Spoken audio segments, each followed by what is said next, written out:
राजा ने चौधरी से कहा, जब तक बच्चा रोएगा नहीं उसकी जान को खतरा बना हुआ है। बस यही बात मुझे सबसे ज्यादा चिंता में डाल रही है। तब चौधरी सोच में पड़ गया। उसे भगवान की वह बात याद आई जो उन्होंने स्वप्न में कही थी, जब समय आए तुम राजा से कहना कि मैं बालक को रुलाने का उपाय करूंगा और वही बालक तुम्हारे सवाल का जवाब देगा। यह याद आते ही चौधरी ने राजा से कहा, महाराज बस इतनी सी बात है, बालक को तो मैं एक पल में रुला सकता हूँ। मुझे बच्चों को रुलाने का झाड़ा आता है। जैसे ही मैं झाड़ा डालूंगा बच्चा रोने लगेगा। राजा बोले, सच चौधरी, तुम तो ये काम पहले करो। तब चौधरी मुस्कुराकर बोला, महाराज ये काम तो मैं कर दूंगा, लेकिन मेरी एक शर्त है और वह शर्त आपको माननी पड़ेगी। तब राजा ने चौधरी से कहा, जरूर चौधरी, मेरे बालक की जान से बड़ी कोई शर्त नहीं है। तुम जो शर्त रखोगे वह मुझे मंजूर है। चौधरी ने अपनी शर्त रखते हुए कहा, महाराज जब मैं बच्चे के पास जाऊं तो उस कमरे में कोई भी मौजूद नहीं होना चाहिए, न कोई दासी न कोई पहरेदार और न ही आप और रानी। चौधरी ने आगे कहा, सिर्फ मैं ही बच्चे के पास जाऊंगा और उसे झाड़ा लगाऊंगा।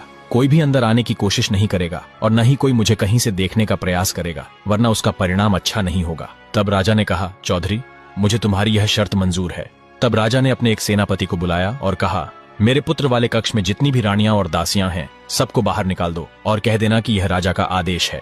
यह सुनते ही सेनापति तेजी से भगाता हुआ उस कक्ष में पहुंचा जहां बालक था। वह ऊंची आवाज में बोला, सब लोग तुरंत बाहर आ जाएं। यह महाराज का आदेश है। राजा का आदेश सुनते ही सभी रानियां और दासियां घबराकर बाहर आ गईं और कक्ष में बच्चे को अकेला छोड़ दिया गया। उसके बाद चौधरी ने राजा से कहा, ठीक है महाराज, अब मैं बच्चे को झाड़ा लगाने जा रहा हूँ। यह कहकर चौधरी बालक के कक्ष में चला गया। अंदर पहुंचते ही उसने दरवाजा बंद किया और बच्चे के पास जाकर बैठ गया। फिर उसने बच्चे से कहा, अरे बालक, मुझे भगवान ने भेजा है, मेरी बात का उत्तर दो। मेरे घर पर भी कई सालों से एक ब्राह्मण आता है।